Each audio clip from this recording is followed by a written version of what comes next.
예수님께서 제시한 크리스찬의 이상적인 두 가지 모습을 우리가 발견합니다. 참된 크리스찬은 누구냐? 예수님이 원하는 인간상이란 어떤 인간상이냐? 두 가지입니다. 여기에서는 첫째는 어린 아이와 같은 모습을 가진 사람. 이것이 크리스찬입니다. 크리스찬은 영웅이 아닙니다. 한 시대를 뒤흔드는 위대한 영웅이 아닙니다. 지배자가 아닙니다. 화려한 훈장을 가진 사람이 아닙니다. 멋진 사람이 아닙니다. 스타가 아닙니다. 크리스찬이란 어린아이와 같은 영혼을 가진 순수한 사람. 그 사람에게서 그리스도인의 진실한 모습을 발견할 수 있다. 두 번째, 크리스찬은 어떤 인간상인가? 다른 사람을 죄짓게 하지 않는 사람입니다. 다른 사람을 고통 주는 사람이 아닙니다. 어떤 사람은 자기는 점잖게 죄를 안 짓고 남을 죄짓게 하는 사람이 있습니다. 그 사람 눈은 껍벅껍벅하고 다니면 됩니다. 그러면 다 모든 것이 돼갑니다. 속으로 형제를 깔보는 사람은 크리스찬이 아닙니다. 속으로 남을 무시하고 자기 모든 사람을 지배하고 다니는 사람은 크리스찬의 참된 모습이 아닙니다. 참된 크리스찬은 남을 실족해 하지 않는 사람이요, 남을 형편없는 사람이라 할지라도 없이 여기지 않는 사람이라고 예수님이 말씀하셨습니다. 이 두 가지 모습은요, 어떻게 보면 가장 쉽고 간단한 것 같은데 제 속에 때 묻은 사람에게는 이것처럼 어렵고 힘든 주문이 없습니다. 그러나 놀랍게도 예수 그리스도 안에서 성령 충만한 사람들에게는 이런 모습들이 쉽게 발견합니다. 저는 오늘 이 교회 안에 어린애 같은 분이 많은 걸 참 정말 제가 마음속으로 감동하는 교인들이 우리 교회에 너무 많아요. 그분을 보면 좀 무서워요. 어떤 집사님 보면 좀 무서워요. 너무 거룩하게 살아서. 어린애 같아서. 그렇게 충성하는 모습을 봅니다. 보지 않는 데서 충성하고, 오른손이 하는 것을 왼손이 모르게 하고, 구석구석 다니면서 불쌍한 자들을 위로하고 격려하고, 그리고도 말하지 않고 조용히 가만히 있고, 사람에게 비난의 화살이 있을지라도 가만히 있고 변명하지 않습니다. 이런 성도들이 집사님들이 있어요. 그들은 변하고 있었던 것입니다. 참 이 목사 제게 있어서요, 참 재미가 하나 있습니다. 교회 하면서 참 재미가 하나 있는데, 그거는 뭐냐면 여러분이 변하는 모습을 보는 것입니다. 여러분들은 잘 모를지 몰라요. 그러나 저는 다 기억하고 있어요. 1년 전의 여러분과 지금의 여러분이 얼마나 다르다고 하는 걸 잘 알고 있습니다. 어떤 때는 뻣뻣하고 교만하고 세상에서 제가 제일 잘났고 아주 스타 같아요. 공작같이 나타나요. 폼 재고 달아다니고. 한 1년쯤 지나면 겸손해지고 조용해지고 언어가 달라지고 눈동자가 달라지고 생각이 달라진 그런 성도들을 가져요. 처음에는 눈에 보이는 데서 봉사를 합니다. 그러나 어느 날 가보면 눈에 보이지 않는 데서 봉사를 하고 있어요. 신비스럽습니다. 가끔요, 그 순수한 우리 교회 집사님들, 장로님들 몇몇들을 이렇게 보면요, 부끄러워요. 목사인 제가요, 가끔 부끄러워요. 너무 저럴 수가 있을까? 저렇게 직장을 다니면서, 저분은 목사도 아닌데, 어쩌면 저럴 수가 있을까? 예수님이 원하는 영혼, 어린아이 같은 영혼. 오늘 성경에는 한 걸음 더 나가서 중요한 교훈을 우리들에게 해주고 있습니다. 그것은 뭐냐 하면, 한 형제가 내게 죄를 범했을 때, 내게 도덕적, 윤리적 상처를 주었을 때 나는 어떻게 해야 하느냐는 문제에 대해서 오늘 예수님이 말씀하고 있습니다. 15절을 보겠습니다. 15절 시작. 내 형제가 죄를 범하거든 가서 너와 그 사람과만 상대하여 권고하라. 만일 들으면 내가 그 형제를 얻은 것이요. 이전에 보면 예수님께서 6절과 10절에서 소자를 실족해 하지 말라, 업신여기지 말라고 말씀하셨습니다. 그런데 만일 어떤 형제가 실제로 연자맷돌을 목에 매야 하고 두 손과 두 발을 찢고 두 눈을 빼버려야 하는 그런 죄를 지었을 경우에, 나를 실족해 하고 나를 무시하고 나를 업신여겼을 때 나는 그 형제에 대해서 어떻게 해야 되느냐 하는 말입니다. 실족해 하지 말라. 업신여기지 말라고 예수님 말씀하셨어요. 그런데 어떤 형제가 나에게 그런 죄를 범했습니다. 나를 업신여기고, 나를 깔보고, 나를 무시하고, 그리고 나를 정말 죄짓게 만들고 실족해 하고 상처를 주는 그런 죄를 그 사람이 범했습니다. 그 사람이 의식적으로 했던 무의식적으로 했던 그런 죄를 범했습니다. 특별히 여기서 만일 형제가 죄를 범하거든 하는 그 죄는 다른 죄가 아닙니다. 윤리적이고 도덕적인 그런 죄를 의미합니다.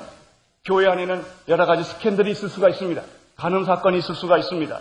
사기 사건이 있을 수가 있습니다. 형제에 대해서 어떤 아주 참 기가 막힌 인간적으로 이해할 수 없는 일들이 교회 안에도 있을 수가 있습니다. 그럴 때 어떻게 해야 하느냐 하는 문제에 대해서 지금 예수님이 말씀하고 있는 것입니다. 우리가 이 문제를 듣기 전에 첫째 생각할 일이 있습니다. 첫째는 먼저 죄의 문제에 대해서 하나님이 어떻게 생각하시냐 하는 문제입니다. 성경에 보면 하나님께서 가장 미워하고 싫어하는 것이 바로 죄라고 하는 사실입니다. 창세기 3장에 보면은 죄가 인간 속에 들어왔습니다. 하나님이 먹지 말라고 하는 선악과를 인간이 따먹고 만 것입니다. 이것은 하나님에 대한 불순종이었습니다. 죄의 본질은 하나님에 대한 불순종입니다. 하나님을 거역하는 것입니다. 하나님의 존재를 인정하지 않는 것입니다. 그것이 죄입니다. 죄가 인간 속에 들어옴으로 말미암아 하나님과 인간 사이에는 분리가 생겼습니다. 하나님은 인간과 인간을 쫓아버린 것입니다. 하나님이 세계에서 인간을 쫓아버린 것입니다. 죄는 인간과 하나님 사이에 장벽을 만든 것입니다. 그것이 죄입니다. 그 다음에 죄는 인간과 인간 사이에 갈등을 만든 것입니다. 인간이 인간을 축출을 했습니다. 세 번째는 인간이 자연으로부터 축출을 당하게 되었습니다. 죄는 인류에게 죽음을 가져왔습니다. 로마서 6장 33절에 보면은 죄의 싹은 사망이라고 말했습니다. 죽음에는 육체적인 죽음도 있지만 영혼의 죽음이 있습니다. 영원한 죽음이 있습니다. 사망에는 사망이라고 불리우는, 죽음이라고 불리우는 한 현상들이 있습니다. 그것이 바로 무엇이냐면은 그림자와, 죽음의 그림자와 같은 것이 있는 것입니다. 그 죽음의 그림자가 절망, 질병, 어두움, 거짓, 불인, 불의, 간음, 우상숭배, 살인, 분쟁, 도적질, 악독, 시기, 이런 모든 죄의 그림자들이 있는 것입니다. 이 죄의 그림자들은 인간이 이 세상에, 이 지상에서 육신에 머물고 사는 동안에 이 죄의 그림자 속에 갇혀 사는 것입니다.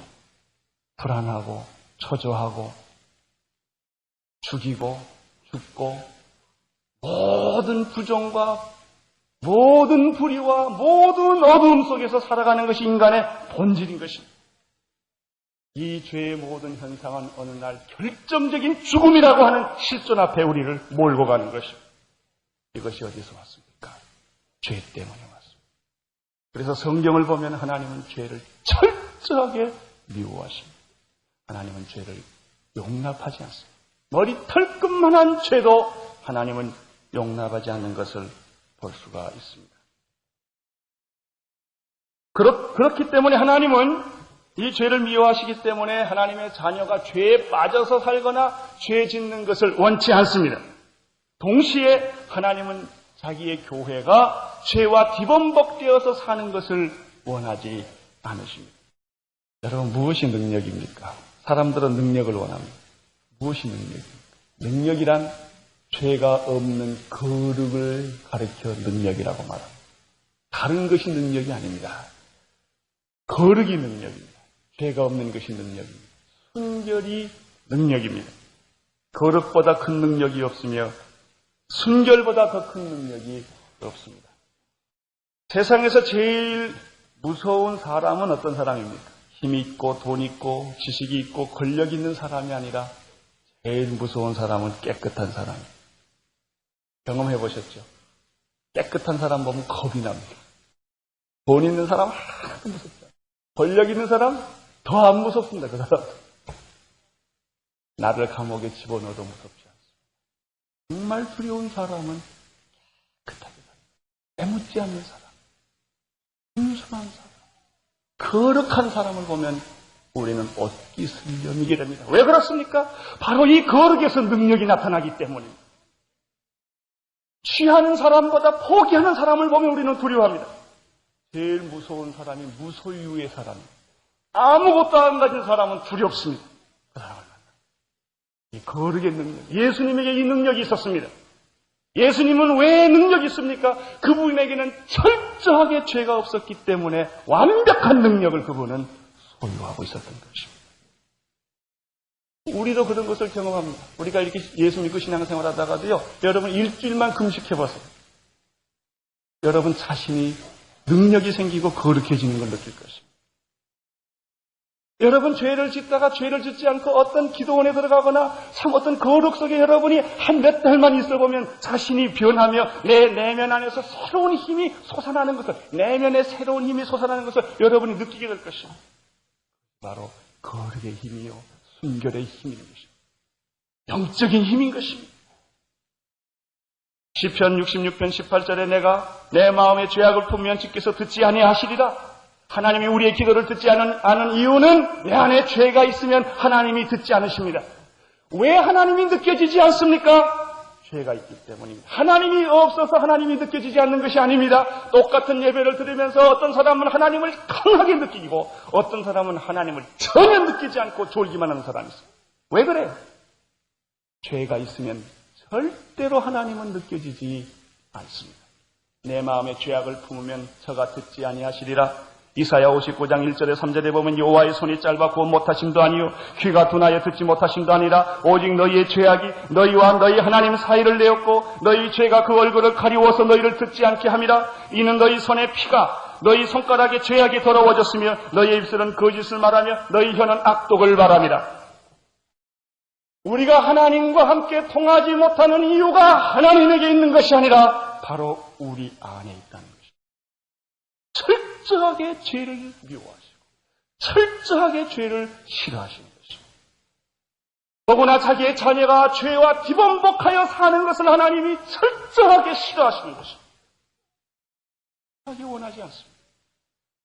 자기의 하나님의 거룩한 성전 주의 몸된 교회가 죄와 뒤범벅이 되고 세상과 뒤범벅이 되어 사는 것을 하나님은 철저하게 원하지 않습니다. 왜 교회가 능력이 없는가? 교회 안에 죄가 있기 때문에. 죄가 있으면 능력이 없습니다. 개인이나 교회나 하나님이 원하지 않는 죄가 있으면 능력이 없습니다. 죄에 대해서 한 가지 더 생각할 문제가 있습니다.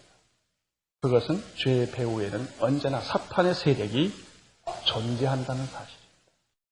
죄의 배후에는 언제나 사탄의 세력이 존재합니다. 여러분이 원하든 원치 않던 죄를 지었다면 그 뒤에는 반드시 여러분을 조종하는 사탄이 있다는 사실을 아셔야 합니다. 죄는 환경으로부터 오는 것이 아닙니다. 죄는 상황으로부터 빚어지는 것도 아닙니다. 죄는 구조적으로 오는 것이 아닙니다. 요즘 사람들이 이런 말을 합니다. 사회학적으로 구조학이 있다. 아무리 선한 사람이라도 악의 구조 속에 들어가면 죄를 질 수밖에 없다. 상황이 그렇게 죄를 짓게 했다. 환경이 그를 죄 짓게 했다. 그래서 환경을 개선하면 죄를 짓지 않을 것이다. 제도를 바꾸면 죄를 짓지 않을 것이다. 세제를 바꾸면 죄를 짓지 않을 것이다. 정권을 바꾸면 죄를 짓지 않을 것이다. 천만의 말씀입니다. 안 그렇습니다. 죄는 환경이나 제도나 상황이나 구조가 아닙니다. 어떤 사람은 죄에 대해서 이렇게 말합니다. 죄는 하나의 심리학적 현상이다. 죄는 심리학적 현상도 아닙니다. 어떤 사람이 이런 말합니다. 저 사람이 왜 그런 거 있죠? 가난이 죄다. 우리 말에. 저 사람이 안 가난했다면 저런 죄 안 질 거다. 도둑질 안 했을 거다. 그런 얘기예요. 정말 그래요? 가난이 죄입니까? 가난이 먹을 것이 없어서 이 나라에 죄가 이렇게 많습니까?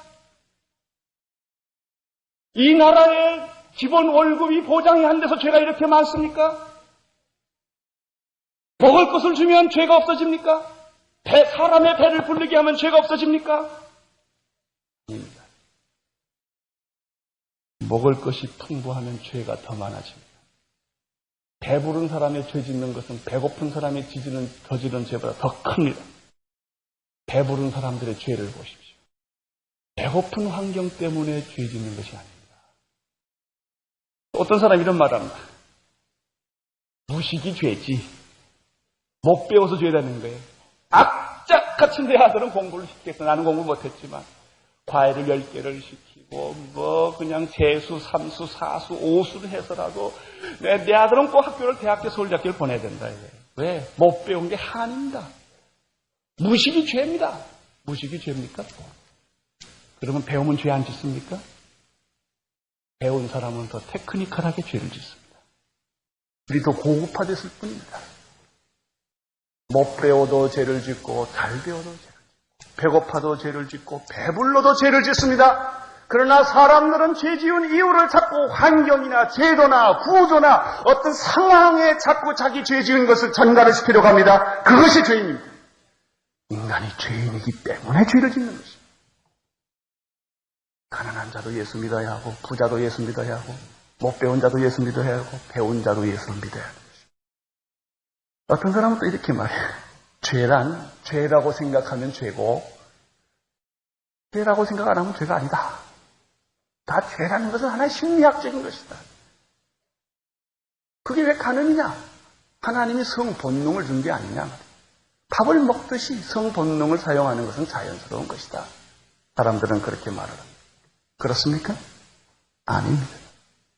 거기 죄가 있습니다. 죄의 뒤에 배어 있는 사탄의 세력이 있습니다. 이것은 우리를 죽음으로 몰고 갈 것입니다. 죄는 하나님과 우리의 관계를 끊어버리고 말 것입니다. 죄는 교회의 거저권 속에서 우리를 끊어버리고 말 것입니다. 죄는 우리 자신을 비참하게 만들어버리고 말 것입니다. 죄는 우리를 무능하게 만들고 죄는 우리를 파괴하고 말 것입니다. 육체를 파괴하고 우리의 인격을 파괴하고 우리의 마음의 기쁨을 모두 다 빼앗아가 버리고 말 것입니다. 그것이 죄입니다. 그러므로 하나님께서 이 죄 문제를 해결하기 위하여 자기 아들 독생자 예수 그리스도를 세상에 보내어 대신 십자가에 죽게 하심으로 인간의 죄 문제를 해결해 주신 것입니다. 오늘 두 번째 오늘 이 본문에서 생각해 볼 문제는 그러면 죄 지은 형제에 대해서 예수님은 어떤 태도를 취했는가를 이제 구체적으로 살펴보겠습니다. 결론부터 말씀을 드린다면 죄 지은 형제에 대한 예수님의 태도는 죄 또는 죄인은 용서하되 죄는 용납하지 말라 하는 것이 예수님의 기본적인 태도입니다. 15절을 다시 보시길 바랍니다. 거기에 뭐라고 말씀하셨습니까? 내 형제가 뭐라고 그랬죠? 죄를 범하거든. 여기서 이 형제는 같이 예수 믿는 사람들을 의미합니다. 예수 안 믿는 사람 의미하는 게 아닙니다. 우리 예수 믿는 공동체, 다시 말하면 온누리교회라는 공동체를 먼저 생각을 하십시오. 거기에 도덕적으로 윤리적으로 죄를 지은 사람이 있을 수가 있다는 것입니다. 여러분, 이 교회는 완전한 사람들이 모인 것이 아닙니다. 각 종류의 사람이 모입니다. 그 사람들이 금년 다르고 내년이 달라요. 참 재밌어요. 교회는 세상 말로 저질도 있지만 고질도 있어요. 이게 골고루 섞여 있는 게 교회입니다. 그러면서 그 전체적으로 교회가 날마다 성화되어 가면서 변화되어 가는 것이 교회입니다. 교회는 언제나 여러 가지 문제가 생길 수 있습니다. 그것이 교회입니다. 그런데 어떤 한 사람이 나에 대해서 도덕적이고 또 윤리적인 죄, 어떤 내게 깊은 상처를 주었다든지 그런 죄를 지었다고 가정을 해보십시다. 이때 어떻게 해야 되느냐 하는 것입니다. 아까도 말씀을 드렸지만 죄를 지으면 무슨 일이 일어납니까? 특별히 예수 믿는 사람에게 죄를 지으면 무슨 일이 일어납니까? 일시적으로 하나님과의 교제가 끊어집니다.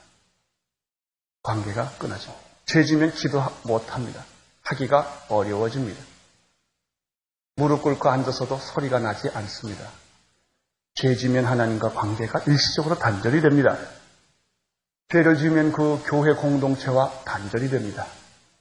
죄를 지으면 그 개인적인 관계가 단절이 됩니다.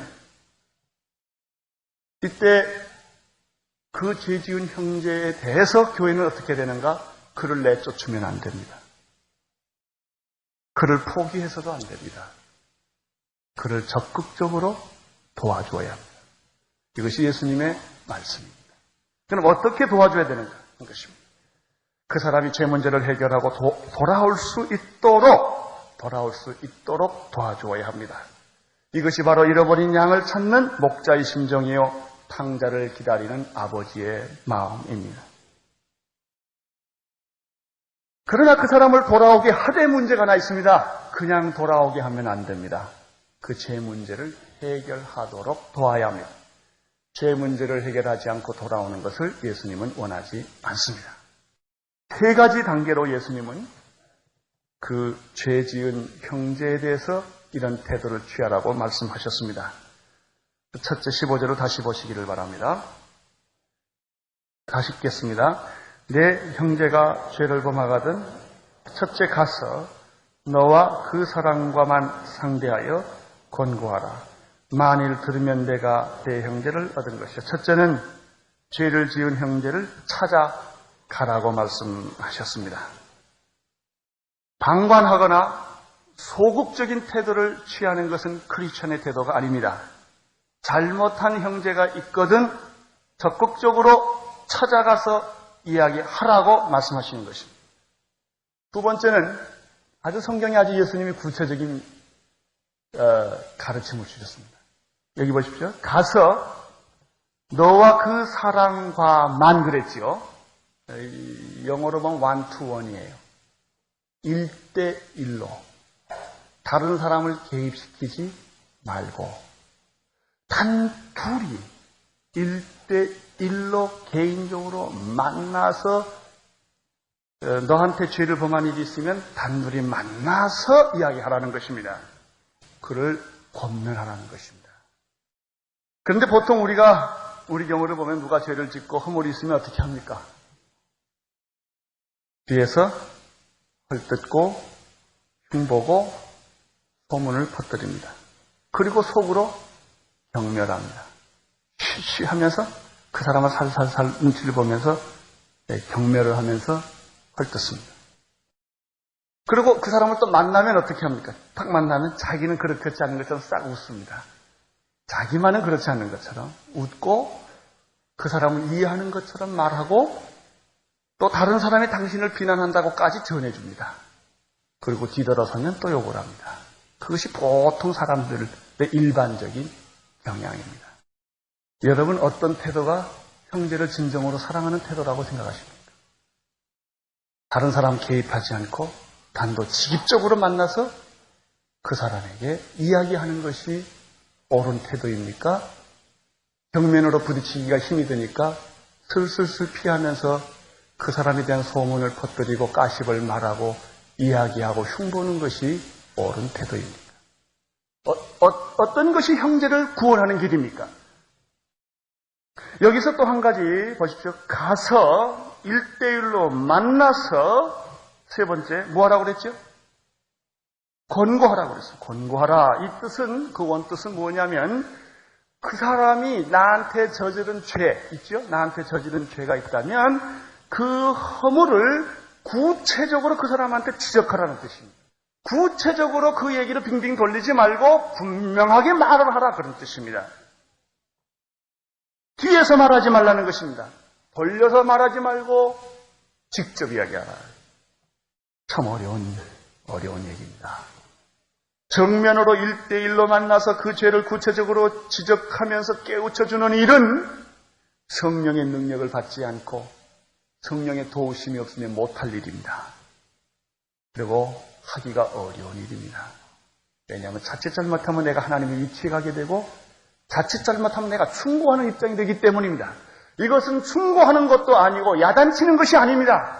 우리가 하나님 앞에서 이 죄 문제를 같이 해결하자고 하는 같은 죄 지은 그 동역, 그 같은 마음에서 이야기하는 것입니다. 그런데 우리들이 자칫 잘못하면 야단치고 충고하는 입장이 됩니다. 그런 입장이 아닙니다. 정말 사랑하는 입장. 눈물을 흘리며 같이 아파하면서 그렇게 하라고 하는 것입니다. 여기서 권면하라고 하는 말의 뜻은 해도 좋고 안 해도 좋다는 부드러운 의미를 가진 뜻이 아니라 강렬한, 하지 않으면 안 된다고 하는 그런 강렬한 의미가 내포되어 있습니다. 참으로 우리가 성령의 충만하여 기도의 능력과 아울러 사랑으로 그 사람의 죄를 지적하고 같이 기도하며 같이 눈물을 흘릴 때 성령님께서는 역사하셔서 우리들을 다 위로하시고 용서하시고 그 어려운 상황 속에서 우리를 건져내어 주신다고 하는 것입니다. 15절을 다시 보십시오. 15절 하반절. 만일 뭐라고 그랬어요? 만일 그 사람이 그 충고를 어떻게 들으면, 그 권고를 들으면 내가 그 형제를 얻은 것이 할렐루야. 이건 줄을 많이 쳐도예요. 여기 이 성경의 전체 포인트가 여기 있어요. 지금 이 권면, 형제가 죄를 범했을 때 요점이 뭐냐 하면 그 사람이 어떤 죄를 졌다 할지라도 하나님의 심정은 그 사람을 다시 찾는 데 있는 것입니다. 그 죄의 깊은 심연에서부터 그를 끄집어내는 데 있는 것입니다. 얻은 것이요. 그것은 잃어버린 한 마리의 양을 다시 찾는 목자가 그 양을 어깨에 메고 돌아오는 것이요. 그것은 돌아온 탕자가 아버지 집에 돌아왔을 때 아버지가 문을 열고 기다리면서 그 탕자를 껴안는 것이요. 그것은 하나님이 다시 잃어버렸다가 얻은 양을 찾은 것이요. 이거예요. 여기에 우리의 하나님의 목적이 있고 교회의 목적이 있고 권면의 목적이 있는 것입니다. 교회는 이것을 할 줄 알아야 합니다.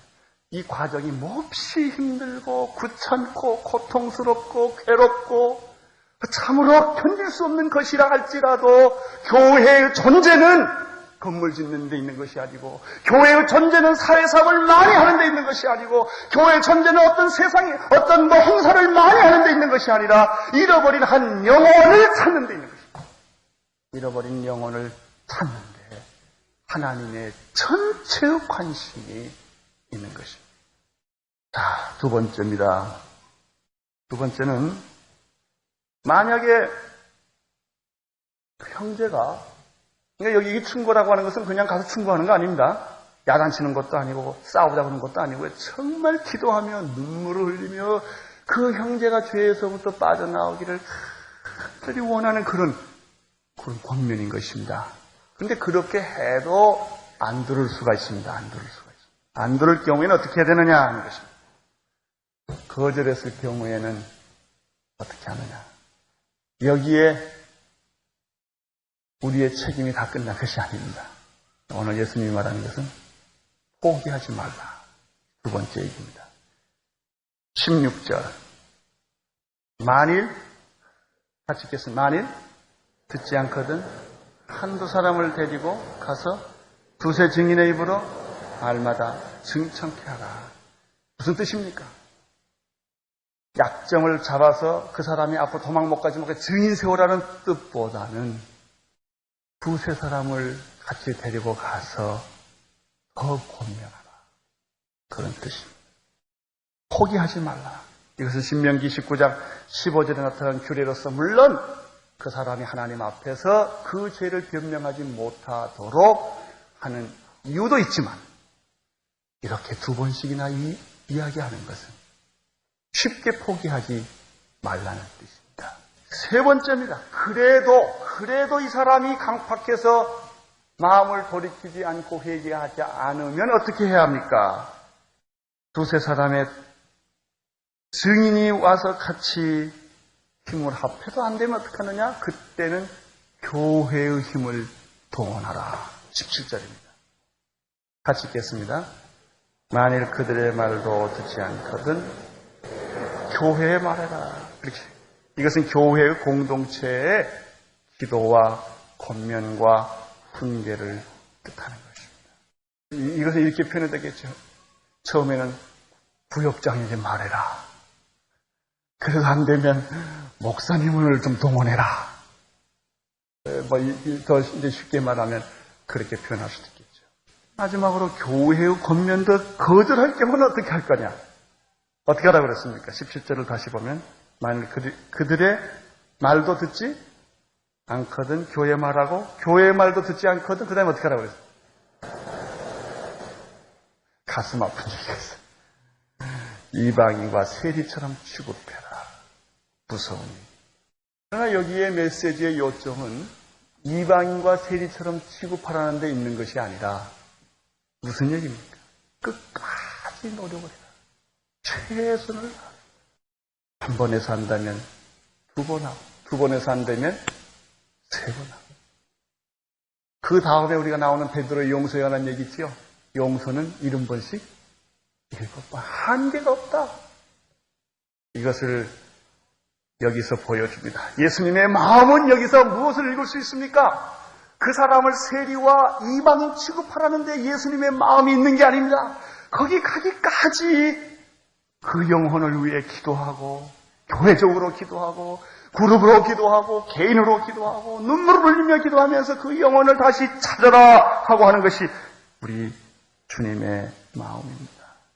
하나님의 관심은 심판에 있는 것이 아니라 구원에 있습니다. 여러분, 요한복음 3장 16절 외울 수 있겠습니까? 하나님이 세상을 이처럼 사랑하사 독생자를 주셨으니 이는 저를 믿는 자마다 뭐죠? 멸망치 않고 영생을 얻게 하려 하십니다. 하나님의 목적은 멸망에 있는 것이 아니라 영생이 있습니다. 그러면 심판이란 무엇입니까? 그것은 구원에서 제외된 상태가 심판입니다. 하나님은 말 안 듣는 사람은 보자 하고 지옥에 탁 쳐박고 놓는 그런 분이 아니십니다. 한 영혼이라도 하나님은 구원받기를 원하시고 돌아오기를 원하시고, 심지어 어떤 영혼은 전혀 안 돌아오면 그 육체를 죽여버립니다. 그런 경우도 종종 보게 됩니다. 전혀 안 돌아오면 그 육신이야 뭐 땅에 들어가니까 별 중요하지 않습니다. 육신을 죽어버리고 영혼을 하나님이 데려오는 경우도 있습니다. 그만큼 하나님은 우리 영혼을 귀히 여기십니다. 육신이야 이것은 아무것도 아닌 것입니다. 껍데기에 불과한 것입니다. 하나님은 우리 영혼이 지옥에 가는 걸 원하지 아니하시고 우리 영혼이 마귀에게 붙잡히는 것을 원하지 않기 때문에 하다 안 되면 육신을 마귀에게 줘버린다 할지라도 그 영혼을 데려오게 하시는 것이 하나님의 사랑입니다. 예수님은 우리가 회개하고 돌아오기를 간절히 기다리고 있습니다. 우리 형제가 죄를 범하거든 그 형제의 실수를 까십거리로 만들어서는 안 된다. 교회 말거리를 만들어서는 안 된다. 특별히 우리 커피숍과 이런 데는 아주 까십거리를 한 건도 없는 커피숍이 됩니다. 모여가지고 누구 욕하는 일은 절대로 커피숍에서 하면 안 됩니다. 욕할 일 있으면 커피숍 나가서 하세요. 까십거리. 교회 안에서는 까십거리가 없어요. 흉보는 일이 없어야 합니다. 어떤 개인의 실수가 있다 하더라도 그것을 하고 싶으면 그 사람 정면으로 만나서 이야기를 하세요. 그리고는 다른 사람 절대 듣지 못하게 하고 1대1로 만나서 그 사람한테 야단을 치든지 기도를 하든지 하고 말아야지, 남의 얘기 가지고 교회를 가지고 저 사람은 이렇더라 하는 것은 그것은 예수님이 원하는 교회가 아닙니다. 우리가 못나면 기도하고 전도하고 사랑하고 이렇게 하기에도 바쁜 세상입니다. 우리 주님의 마음이 여기 있다고 하는 사실을 우리는 읽을 수가 있습니다. 사랑하는 온디께 성도 여러분, 형제가 여러분에게 실수했을 때, 형제가 여러분에게 잘못했을 때 여러분은 어떤 태도를 갖습니까? 예수님과 같은 태도를 갖기를 바랍니다. 용서는 하되 용납하지 말라. 용서는 하되 그 죄를 용납하지는 말라. 철저하게 회개시켜라. 그것입니다. 그 사람을 그 죄를 용납하는 것은 용서가 아닙니다. 그는 철저하게 거부하라. 그러나 그 죄인이 회개하게끔 해라. 그래서 돌아와서 하나님의 백성으로 같이 천국에 가게 하라고 하는 것입니다.